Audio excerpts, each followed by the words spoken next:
Hello everyone, welcome to another episode of the SNC podcast. I am your host Folashade Anuzie. On this episode, we are talking poetry, and my guest is Fragile Dogubo, a Nigerian spoken word poet, multiple poetry slam champion, writer, storyteller, and food enthusiast. Fragile is also passionate about body positivity and demystifying mental health. We had a lovely conversation about her previous life as a rapper, misconceptions about poetry, earning a living as a poet in Nigeria, among others. All right. Hi, Hannah. Hi, how are you? I'm good. Welcome to the podcast. Thank you. Before I start, would you prefer that I call you Fragile? I was going to say that. Because I said that when you texted me, you're like, Fragile. Why do you prefer Fragile? Everybody just calls me that, and sometimes I forget I'm Hannah. Yeah, even in the workspace, I'm called Fragile. Okay. Well, hi, Fragile. Hi. Welcome to the podcast. Thank you. Happy Easter Sunday. Oh, same to you. How's your day been going? Awesome. Very animated. Very animated? Yeah. Pretty. Why so? Basically church, and it was a party. Yeah. Where's your church at? Wale Olateju, that's Lekki. Okay. So, you came all the way from Lekki? Yes, I did. Wow. You are a trooper. I appreciate you. I wanted to just say that happy National Poetry Month. I don't know if you, because I feel like in Nigeria we don't celebrate that. But lots of countries all over the world. I don't think that we have it in Nigeria. Would you agree? In the poetry spaces, we acknowledge it. I think that's the best way to put it. We acknowledge it. We don't celebrate per se, but we do acknowledge it, yes. Would you prefer that we start celebrating it sometime? Yeah, we should. Absolutely, because I think it's a mind thing. Poetry is not yet as mainstream as it should be. We poets forget that we are pretty important. So yeah, it's be great to be celebrated. And for people who are listening who might not be aware, April is Poetry Month, which a lot of countries recognize, and it is a month focused on celebrating the role, power, and influence that poetry has all over the world, as well as the people behind the poetry, the poets, and we have lovely people like Fragile here. Thank you. So, like you said, you don't recognize it. We don't recognize it in Nigeria. I mean, we don't celebrate it, but we recognize it, right? So what kind of activities have you been participating or been doing to recognize or celebrate the month? Okay, so usually during the World Poetry Month, we usually have slams, that's poetry competitions, we have readings, performances, all of that. It's not like we don't have these things on other months of the year, but it is super amplified in April. So I was in a slam, I think a few weeks back. I didn't win, unfortunately, but yes. So we have competitions here and there. That's cool. So before we delve into your journey to becoming a poet, word on the street is that you used to be a rapper. Is that... Oh my goodness. You used to be a rapper. It's funny how your past just... creeps up on you, right? Yes. Yes, I used to be a rapper a long time ago. What was your rap name? I've always been Fragile. Oh, always, yes. Do you think that, and this is just me, do you think that that's too soft for rap? It worked to my advantage actually. I think when I started rapping, I used to do a lot of rap battles, and my opponents tend to just be lazy. I mean, Fragile. What harm could What's she going to do? I mean, and it worked a lot, having people undermine me. And why did you now step away from, or do you still rap? No, I don't. Okay. I quit. It had its challenges. I was pretty young at the time, and so it was pretty frustrating. When you get into a thing, you tend to visualize where you should be in, say, a month, 2 months, 3 months, a year, and all of that. And when that doesn't happen and you do not have a proper cushion, you just fall flat on your face. So I did encounter lots of challenges that just strangled the passion, really. So music wasn't fun anymore, and I just had to walk away from it. Do you think that there's the Nigerian factor that played a role? Oh, absolutely. It played a massive role. But I don't think, for me, my experience, I don't think when you say the Nigerian factor, people tend to have an idea. For me, the reality was kind of different. It was still the Nigerian factor, but the reality was different for me. Can you speak more about that? Like, what do you mean about that? So the Nigerian factor for me was you could not be, at the time, like I said, I was pretty young, I'd say 16, 15, 16. You couldn't be original. You had to sound like this person. So I remember I was in a crew, and they're like, "Oh, you are the Nicki Minaj of the crew." I'm like, no, I'm not. And I always wanted to do conscious music. They're like, nobody cares to hear about life. Just rap about mundane things. And it wasn't really my thing. And I was in a couple of groups. I got signed at some point, but they all wanted the same thing from me. So there was no space for me to be creative, to write the kind of songs that I wanted out there. And it wasn't enjoyable. Yeah, and I don't know if you saw the whole brouhaha about rappers in Nigeria over the weekend not being invited to some event. And I saw someone tweet that maybe the challenge, or maybe the reason why we don't have a lot of rappers on these platforms is because Nigerians don't appreciate rap. Which is exactly not true. Exactly, because we look at people like, I haven't heard your rap song, but Tribe, all these hip hop groups that people still love and still appreciate. But I wanted to just kind of go back to one point that you made, which is about rapping about things that are true to you or important, your reality. Yeah. Do you think that maybe that's one of the struggles that a lot of Nigerian rappers have? For me, there are very few rappers in Nigeria that I still enjoy. I think the highlight of rap for me should be between 2010 and 2015, 2016, where you could actually rap about our realities and stuff. Like, this is not to say that you can't rap about fun things, right? But then all of a sudden, music generally in Nigeria became something else. And just a couple of weeks ago, I found myself listening to songs from way back, 2007, 2008. And I was like, this is music. I was listening to the lyrics and I'm like, oh my goodness. Not just rap music. So I would say, and I say this cautiously because I've been in this argument and I almost had my head chopped off. I would say that the reason why our music, Nigerian music or African music, it's so mainstream right now, is that our sound is different, but we're not doing great with lyricism. So why hip hop cannot benefit from that is because it is hip hop. Even our indigenous rappers kind of sound like the guys over there. So there isn't really any distinction. We have brilliant rappers, but then you listen to the typical Nigerian, okay, sorry, not typical, but you listen to this Nigerian rapper and you do not know if he's Nigerian or he is from the States. You can't differentiate. But when you hear our Afro songs and this is African, though we have some Asian guys, I think those guys do. Yeah, they're going into exactly. Yeah. But the difference is really clear. So that's the issue. On the flip side, I wanted to say that you feel like it seems like the average Nigerian doesn't really care about rapping about the everyday thing, because you're like, okay, on one hand, it's true that the average Nigerian rapper is rapping about women and popping champagne and going to Dubai or whatever. But on the flip side, you have people who, when they rap about these things, which is like what's going on in the world, what's going on in Nigeria, political things, people just kind of tune out, I think it has to do with their community. Really, if your community does not appreciate if the community doesn't appreciate what comes out of it, it's problematic to sell it to the world, right? So, and I can say this, and I can say this as a poet, for example. I think poetry started gaining relevance like fairly recently, right? And that is because we poets within ourselves began to appreciate our art.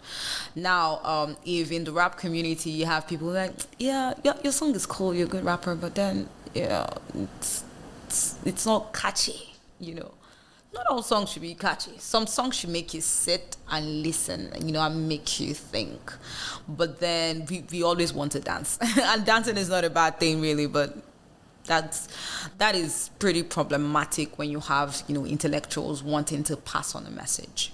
I think that, like you said, dancing is not a problem. But where we are in this country, we said we need to sit down and start reflecting on our lives. Exactly, you understand? Like, we should tired of dancing at this point. But I thank you for that conversation. I just thought that I wanted to delve more deeper into that. Now, let's talk about how you developed an interest in poetry. Okay, I'm going to sound like the typical poet and say, poetry found me. Oh, we're so dramatic. But yeah, poetry did find me. Like the average person, I hated poetry because my idea of it was Shakespearean poetry, and when you sit in the four walls of a classroom and you have to like write pages upon pages on poetry that you really do not care about, you just tend to hate the thing.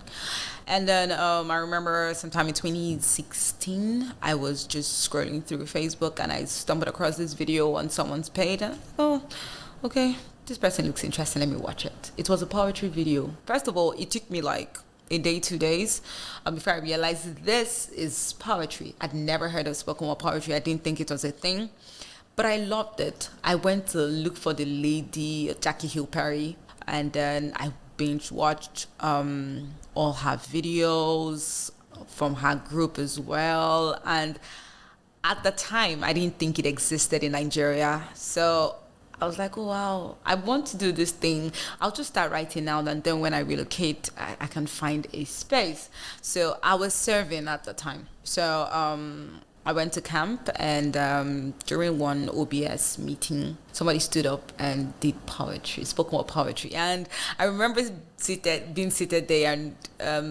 others were booing. But I was so in love.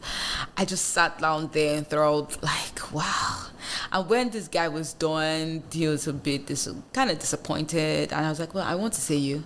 So the next day we had a meeting, and I'm like, okay, so you're a spoken word poet in Nigeria, or did you like just come into the country, or how? He was like, oh, there are lots of us. And he came from Abuja. And he put me on, and then I started listening to other poets. And then when I returned home, I started looking for poet, trying to connect to poetry groups, in my state at the time. That's pretty much a journey. I joined the Port Harcourt Literary Society, and it just boomeranged from there, So poetry found you in Port Harcourt? Poetry found me in Abia State. Abia State? Yes. And then I found it in Port Harcourt. We found each other. I love that. That's cool. Now, what inspires you as a poet? Everything. The thing with poetry is you use words. And you use words, but when you speak, you create pictures, because we think in pictures. So it's just intriguing for me all the time. I look at things around me. It could be this book, it could be the bottle of water, it could be the table. How do I make a table interesting to somebody else? Interesting to the point where you see a table, but like you care about the table. So basically that is, everything has a story. And I want to be the storyteller. I always want to tell stories. Probably because I'm a fiction writer as well. Which we'll get to that later, but yeah, go ahead. But yes, I always want to tell stories, and that's the intriguing thing about poetry. That's what pushes me. Now, I want to move on to, why do you think people misunderstand poets and poetry? Because from my observations, and I guess just speaking to people, I feel like sometimes the misunderstanding that people have about poetry is that maybe it has to be deep. It has to be vague. Please shake this table with care. The poets have to speak super fast, and we can't hear what they are saying. Do we?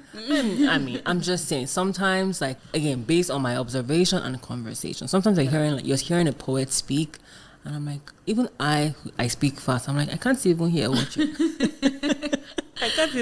you're saying. Okay, before I take the blame. Oh no, it's not even. It's just I want us to just talk about that. Yeah, before I take the blame, I'm going to throw it out there first. A lot of people, when you just mention poetry, straight Shakespeare. Love. Because it's not just about the theme. That's all they know poetry to be Shakespeare.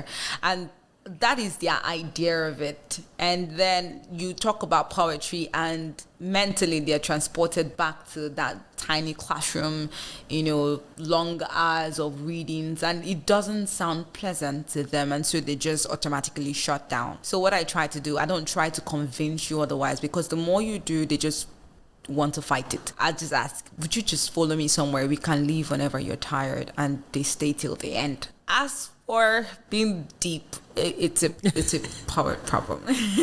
So I think it's a phase that we poets just go through.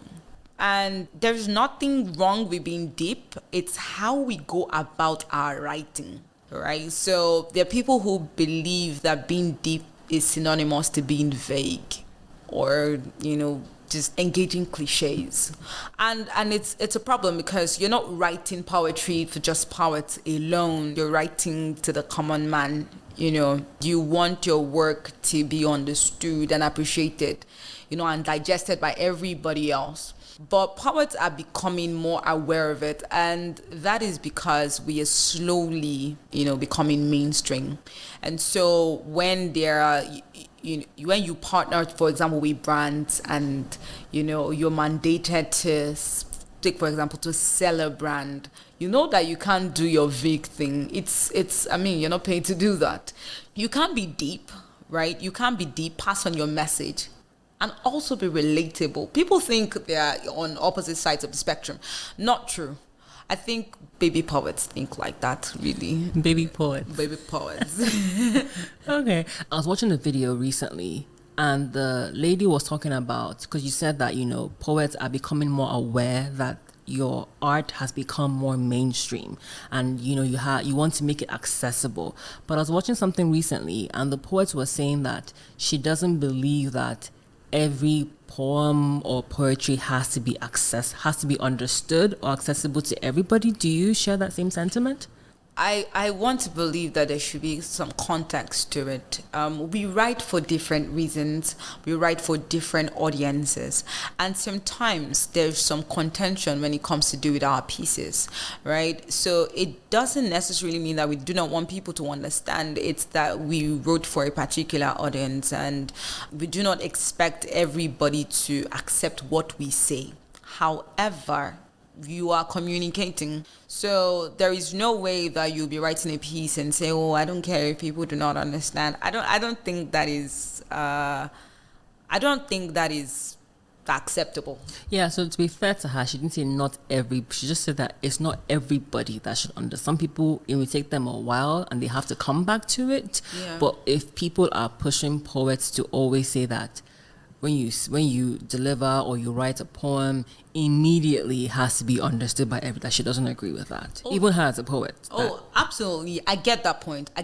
Because when poets speak like that, what we're concerned about is, people telling us to dumb it down. I think I've been told that a lot. And I'm like, no, you don't dumb it down. We try to not simplify it. Simplify is not the word I'm looking for. But we try to communicate better, find better ways to put across our words, our message, but not dumb it down.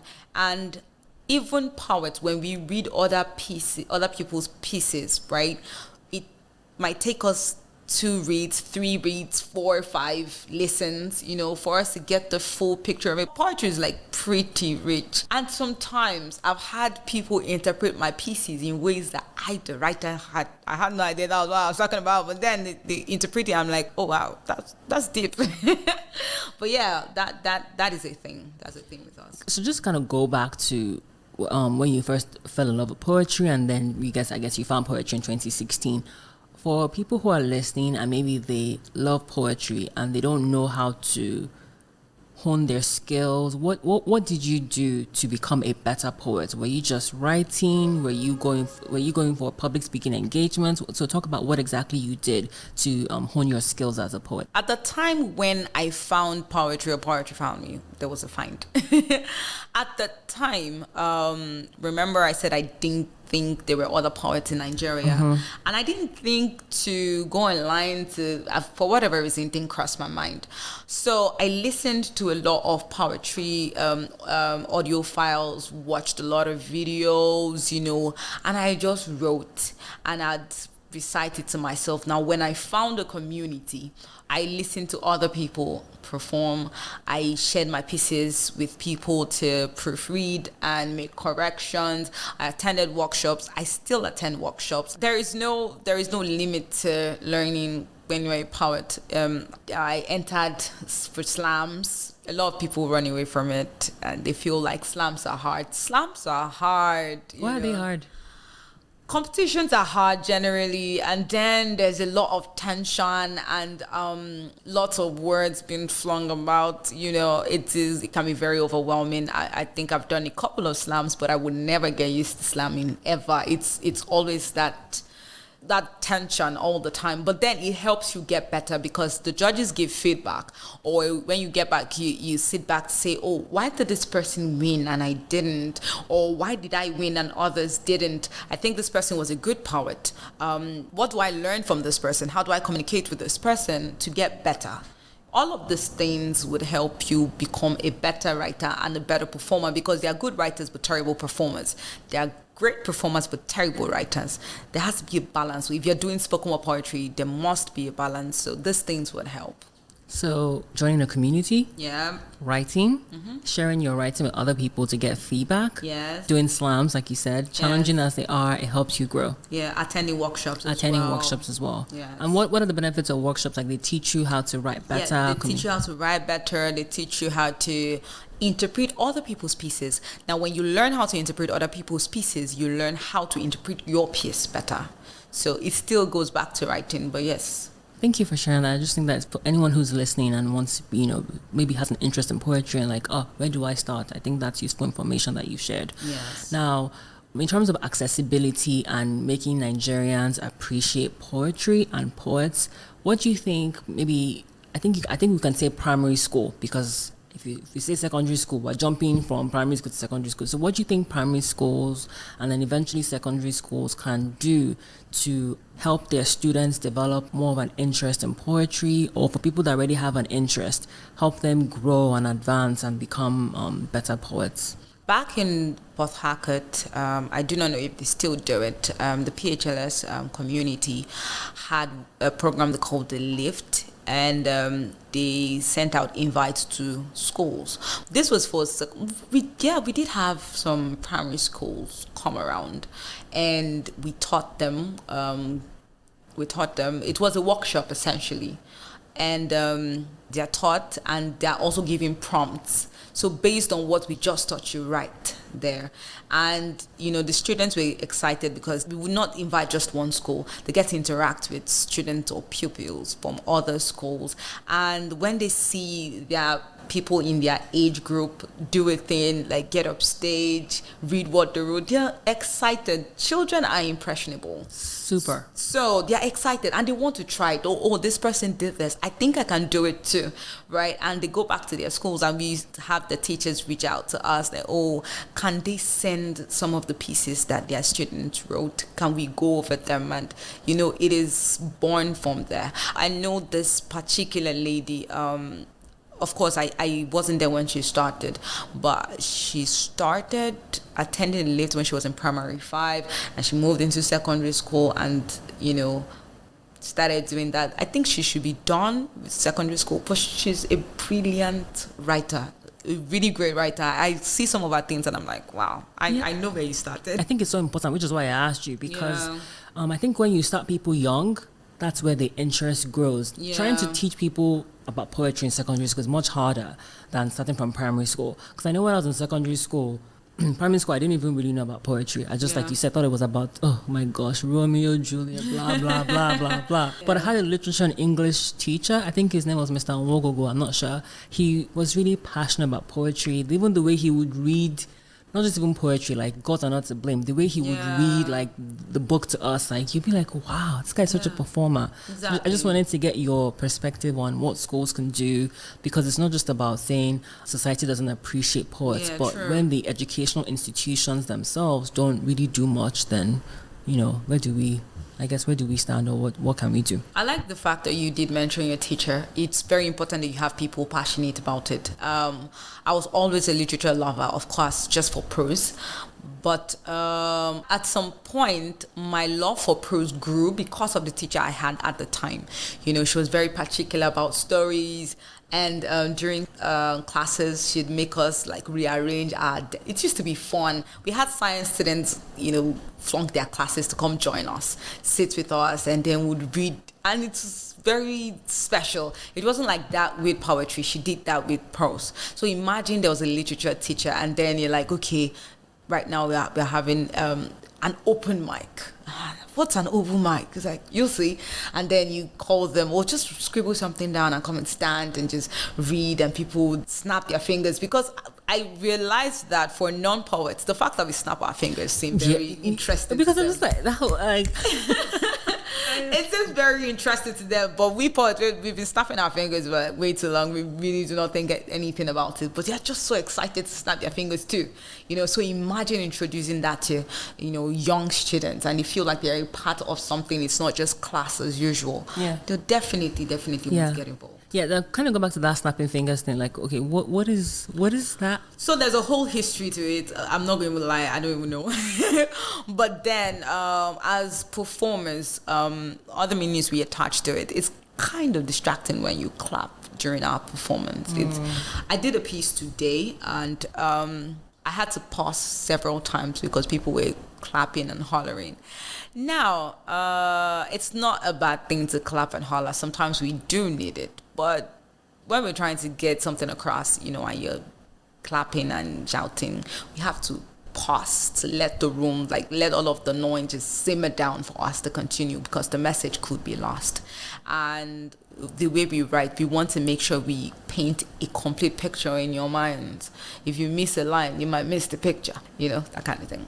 Okay, so if you say anything during this conversation, I won't clap. I'll just because I mean, don't lie. I'm gonna lie. Whenever like I attend poetry, I mean, when I used to, you know, some things I would hear be like, dang, that's deep. You know, I used to be like, okay, so yeah, because even like just kind of go back to secondary school, even my oral English teacher. Back then, we used to like laugh because he would enunciate the words, but those things really stuck with me, you know, and it just kind of teaches children or students how to be better speakers. You don't want to start teaching someone maybe when they are too far gone and all the Ibon.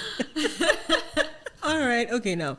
So you mentioned not too long ago that I can't remember the last time I didn't sleep with a jotter and pen by me. Yeah. Why is this important, and how does that inform your creative process? So there are times where, you know, you have to fish for themes, and, you know, you feel like you need to write on anything. There are times where the pieces just come to you, just a line to lines, just this silly idea, you know, that you need to develop. And I have learned the hard way that when you let those things go, like, oh, I'm not going to forget, I'll just write them down later, you will forget, or you forget how it came to you. And then when an idea hits you, it is raw, but it is powerful, and you want to seize it at that moment. So there are times where I have recited pieces in my sleep into waking up. And I just want to scribble that down because, my goodness, there's some heaviness in it. So I always make sure that I have writing material by me, either my phone but I'm a traditional. Yeah, because I was about to say that. Do you not use your phone because maybe you can get distracted? No, I'm just a traditional poet. I write better when I have a paper and a pen.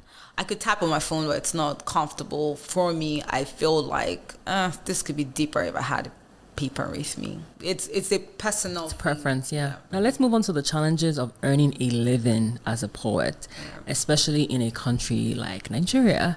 In fact, last year you tweeted that I really want to teach creatives how to add monetary value to their art. 2021, and they're still offering platform as payment now. So can you speak about the challenges that poets face in Nigeria, particularly when you have people thinking that everything about Shakespeare, if it's not Shakespeare, you think it's social justice. But like you said, you're inspired by anything and right? So speak about that, please. Okay, so I get very animated when we talk about money. So, poetry is becoming mainstream, yes. People are beginning to understand that it's a very powerful tool to pass across messages and all of that. But then they know the importance of poetry, but they've not seen the value of it. I don't know if there's a difference with that. They haven't. So I remember years back, and that's why I'm very passionate about, adding monetary value to the art. I remember some years ago, somebody reached out to me like, oh, you're a wonderful poet. I saw you perform at this place and I was mind blown and all of that. Of course, I was flattered. He was like, oh, I have birthday party coming on. I'd like you to perform at my birthday party. I was like, oh, sure. So, so let's talk about payment. He was like, payment? I'm like, yeah, payment. He's like, oh, I can't pay you. I'm like, why not? He was like, I've already paid the rapper that is coming, and then I now paid the singer. And I'm like, oh, wait, you can pay the rapper, pay the singer, but you can't pay the poet. Really? And then he's like, is it not just 2-3 minutes? I'm like, my dear, you see the 2-3 minutes poem. You have no idea. I remember there was a time I tweeted something like pretty funny, kind of like explaining my creative process and why I'm going to bill you. And I said, first of all, when we write, all poets will agree with this. We get hungry. We burn fuel like really, really fast. And then traditional poets like me, oh God, our flaws are become seas of crumpled paper. But anyway, that's just me being humorous. So this is brain work, right? This is brain work. We have gone past that time when we reward only physical jobs that involve physical exertion. We've evolved past that, right? Brain work is also a thing as well. For us to put together the 1 minute piece that you need and all of that, it doesn't take a poet 1 minute to write a 1 minute piece. No matter how good you are, you'd have to do editing. You have to, all of that, right? And poets also have their blame in this. Lots of poets, or let me not say lots, some poets, or we all came from a time where poetry was just a side thing, just a hobby, right? And we had our regular 9-to-5s or freelance or whatever, and then we just did poetry because we liked it, right? And now it has become a source of income to some people. And there's still that struggle because there are poets who still do it as hobbies. And you hear people reach out to you and tell you stuff like, oh, Poet Ed, he did it for free the other time, or he took this like little sum. Why are you charging so high? And and then sometimes we get offended, but when we look at it, it's just they need to be educated better, really. Or the standard platform line, give you a platform. So a friend of mine would say, oh, platform did not pay did not buy the fuel that brought me here. Yeah. You coming from Lekki, that's what I said, I'm grateful. Go ahead. And it's not even feasible, the whole talk about platform, because you hear things like, oh, you don't know who and who will be there. Fine. You have events where you have big shots, and the big shots will be like, oh, I really like this person. Let's have her over at so event that we are planning. I have seen this happen way too many times. The event is closed, and then they're trying to have this meeting, and this big shot remembers, oh, I saw this poet, what's her name, or what's his name? It's like, oh, I have a brother that can even do better than her. Your platform was wasted. Your platform was wasted. And that is not to say that, there haven't been poets who have benefited from, being given the right platform. But there is no harm in giving platform an adequate compensation as well. If you enjoy the art, if you value the art, give for it. really give for it. Poets, workshops, we pay for workshops, we invest in our art. So don't just come empty-handed and then be arrogant about it. I was in a meeting, I think some 3 months ago. I think that was February, so some 2 months ago. And we talked about collaboration. There are times where you value this poet, you can afford the poet. Come with a proper incentive, collaborate with the poet. But let the poet know that you appreciate his or her art and we are not just there for entertainment. I think that's my take on that. Yeah, no, I think this problem that we have in Nigeria, first of all, there's the issue of people just thinking that foreign is better. Because if a foreign poet should come, clearly you ain't going to say, absolutely, you're going to pay through your nose for that.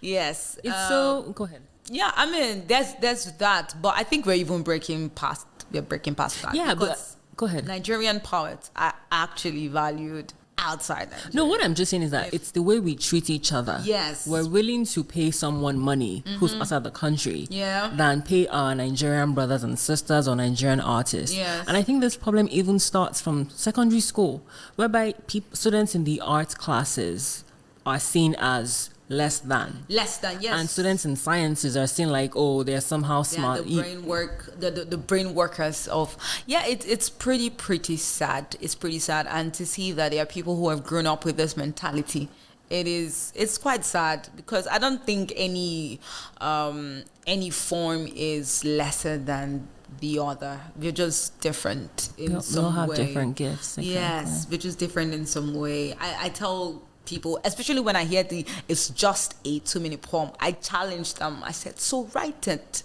If it's just a 2-minute poem, there's nothing to it, write it.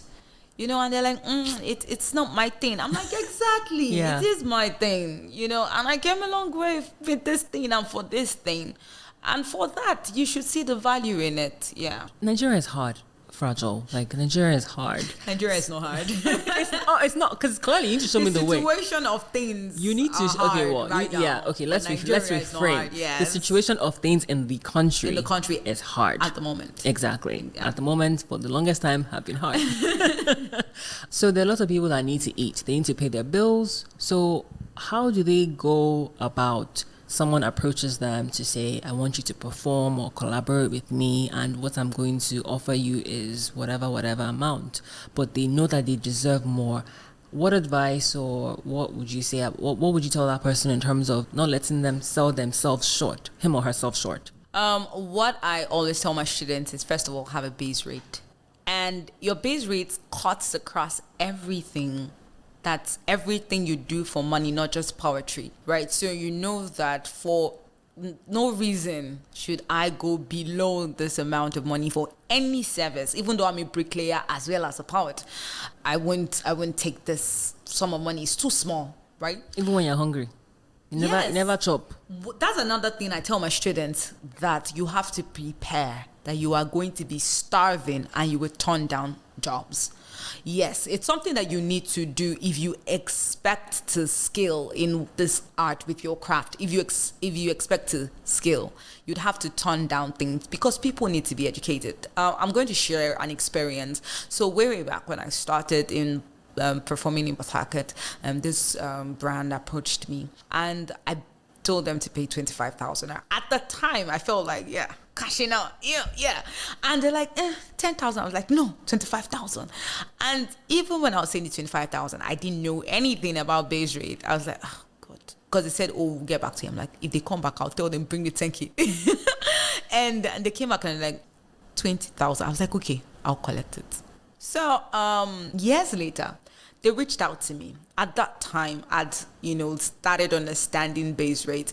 And I must say this about base rate is, just because my base rate is so amount does not mean that would be your base rate. It's a mental thing. What do you think you are worth? That is what your base rate is. And you don't just go from 0 to 100 like that. You don't just go for, say, from 10,000 to 250,000. No, you don't fly like that, because even when you're saying the amount, you don't believe that you deserve that. So these people approached me years later, and they're like, we want you to come and perform. I'm like, okay. I'd moved to Lagos at the time, so They met me in Port Harcourt, but they came to Lagos and they wanted my service in Lagos. And they're like, okay, so our budget is 20,000. I laughed. I was like, I don't even remember. How many years later? Continue, We're please. talking like 4 years later. Can you just imagine? I was like, I don't even remember the last time I took this amount for anything at all aside poetry. I don't. They're like, oh, that's all we have. Oh, well, we're looking forward to work with you, but I don't think we can. I'm like, okay. It's all right. But thank you for reaching out. And they're like, oh, okay, bye. And they hung up. I was like, it's fine. Then days later, they called back. They're like, is that amount you told us, can we just bring it down? I'm like, no, that is my base rate. And they're like, okay, can we come into an agreement? And I'm like, okay, what are you offering? What are you bringing to the table? And they were like, okay, we're going to pay so and so amount, less than what you demanded.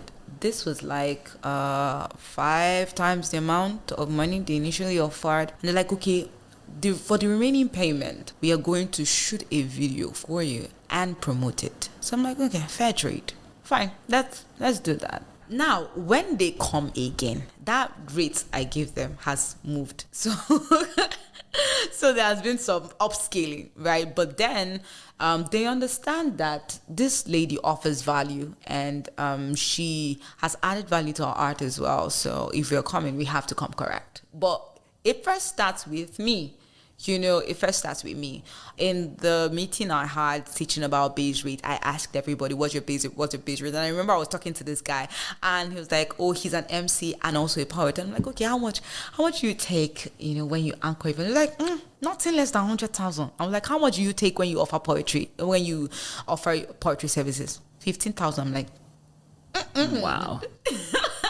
So that's a problem right there. That's a problem. No, but that's really insightful, because I think that you hit the nail on the head. Prepare yourself for the fact that you have to turn down jobs. As you're saying the no, you are crying deep in your spirit. Yeah. You are weeping like, oh my God. But then I could give so many stories about this. A brand reached out to me.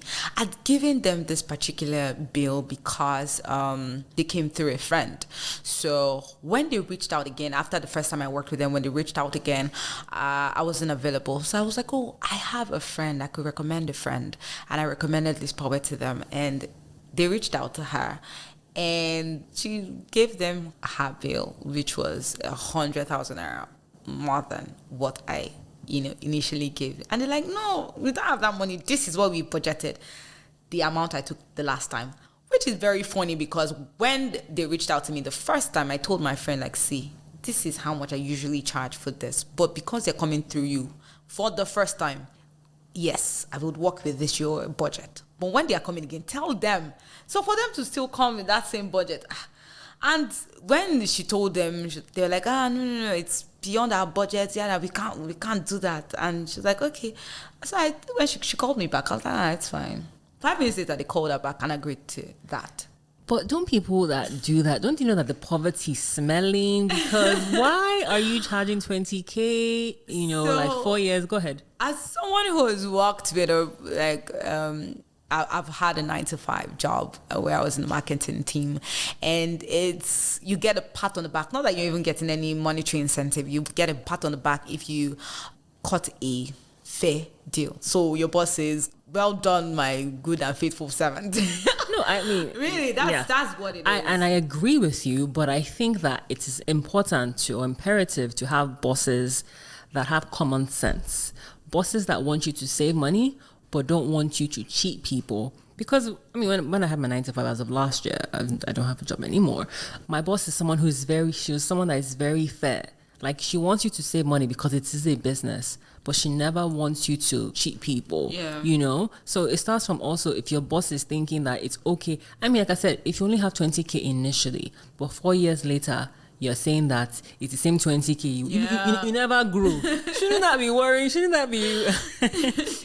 Well, anywho, thank you for talking about that. But what about poets who get discouraged because people don't engage with their work? What advice would you give to them? I think that every poet has had to deal with that. I don't think I'm even done dealing with that. Why did you start writing in the first place? You have to go back to it. For me, I started writing because I fell in love with the art. And at the time when I started writing, I didn't have an audience. but it gave me joy to write my pieces, stand in front of the mirror and perform it. So you need to go back to why you started it. You cannot always live for the applause, because I have written some pieces and performed in some places and it didn't get very great reception, and I just wanted to trash the piece, and then I performed the same piece somewhere else and people were like, that is the most beautiful thing I've heard, right? So you don't get a lot of engagement. Find your crowd. I have a friend of mine, and this conversation was like some 2-3 days back, and he said something to me. I would argue that he's the most beloved poet I have met, right? And then he was like, Fragile, at some point I was so discouraged, but what kept me going was, the thought that every time I write a piece, I can count on you to love it. So I started writing for you. I'm like, what do you mean? It's like, yeah, people weren't really engaging, but I knew that every time I write, Fragile will always say, share it with me and repost it and hype it and stuff. And I did that not because he was my friend, but because he is a brilliant writer. I mean, that was why he became my friend in the first place. He is a brilliant writer. So find your audience. There are people who would always love everything you put out, write for them, stay consistent with it, and people would just go with the flow. Like, people will come into the community, your space, eventually. Yeah. You said don't just live for the applause. Yes. Can I just say snaps? Because I think that what people sometimes misunderstand about honing your craft, whether it's in a career, whether it's sciences, whatever it is you need to work on yourself. Yes. Even when the vision is not there. You need to prepare for your limelight. Exactly. Come on, do you see me? See, I'm not clapping, You're snapping. I'm snapping. I see you. Hey, that's so deep. You need to prepare for your own. Hey, that is so dope, though. All right, so you're speaking about a writer, your friend being a writer. You, as you said, you're also a writer. Yeah. And you regularly share your thoughts on Medium. Yes. You have a series called Fiction or Not. Yes. Talk about what that series is about. So the Fiction or Not series is a series of series. And the concept of Fiction or Not is because I am a poet, we poets, we see in colors. So it doesn't make us liars, please. It's just that certain things are... It's just the certain things are exaggerated in our heads. They're a lot more animated, a lot more colorful. So a lot of times my writing, both poetry, fiction, that's poetry or prose, stems from my experiences, things I saw, things that happened to me and stuff. And sometimes I just want to add a little, let's just a sprinkle of the something. Other times, okay. Other times they're very, very personal. And so I just want to add in some things, and people be like, did this really happen? So I'm like, well, it's fiction or not, so choose whatever it is to you. So that is what the Fiction or Not series is about. Under the Fiction or Not series, I have 2 series, and there's Dare Him. I would say that I read that and I dig it because it's for me, but go ahead, I'll tell you why I dig it. Okay, so there's Dare Him, and then the other is Girl Code, and the Fiction or Not series is about a persona fashioned after me. The reason why I chose to say it that way is it is called the Fiction or Not series for a reason. So it might be true, it might just be a story. Whatever it is to you, it is what it is. Well, that's like I said, I like them. The one, like I said, the one that really stuck out to me is Dear Him, because it's a story about you having a crush on someone and the person's now getting married, and the pastor now tells you to write a poem in celebration of their marriage or whatever, and you, as you say, you're as the writer, which is you, say that you're dying inside, but you're able to put on your businesswoman hat and say, okay, that's cool, I would do it, but you're gonna pay me for my services. So I really like that. You're dealing with that emotion, but you're like, I got bills to pay, I have things, so of course. Yeah, I really like that. So more power to you, and look forward to reading more Fiction or Not series. So we're moving on to the fun random questions segment. Okay. Are you ready? No.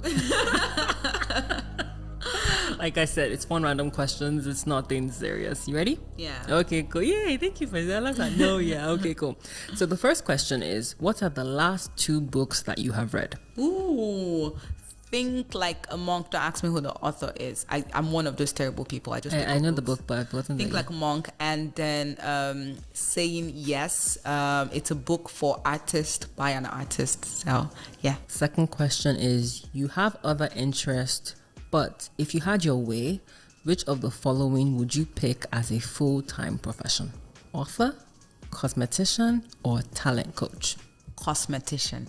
Absolutely.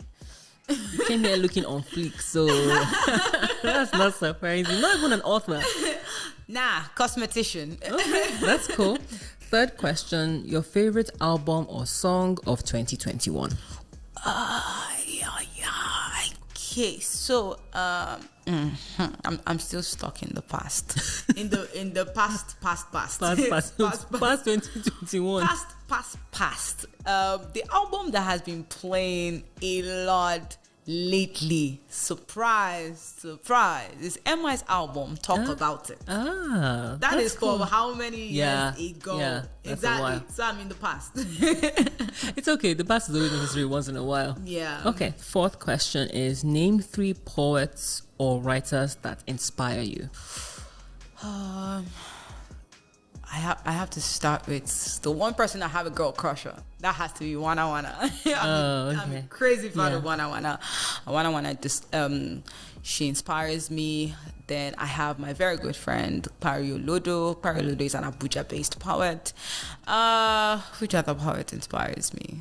Graciano. He's a Port Harcourt-based poet. Okay. Yeah. Final question is, the best movie of all time to Fragile is? If it's not a Marvel movie, I don't know any other movie. I'm stuck in the Marvel. Oh, Lord. Okay, go ahead. What is the best Marvel movie? All these Marvel people. That would be Endgame. Especially that part where Captain America picked up. Oh my God. Okay, I'm about to go geeky, so we are going to leave it at that. I agree with you. That's a really dope scene. Now, we have come to the end of the conversation, Fragile. Okay. Any words or projects that you want to plug before we wrap up? Well, I have some things in the works. That's all I'm going to say. Okay. I have some things in the works. I have an academy. It's called the Lighted Academy. You can find us on Instagram. And I teach poetry. I teach poetry-related things. And I plug in other people's teachings as well. So it's not just me. Wherever I see something beneficial, I always plug it to the page so people can have access to it. I'm very passionate about growing the next crop of amazing spoken word poets in Nigeria. So yeah. Thank you so much for your time, Fragile. Thank you. It was lovely speaking with you. It's my pleasure. This episode is edited and produced by Folashade Anozie. Theme song for the pod is by John Akinola. If you enjoyed this episode, please rate and leave us a comment on iTunes and Spotify. It really makes a difference and helps the show get discovered. The podcast is also available on Podbean, AudioMac, Google Podcast, and Stitcher Radio. Simply search for THESNC Podcast. You can also check us out on Twitter, Instagram, and Facebook. Thank you for listening.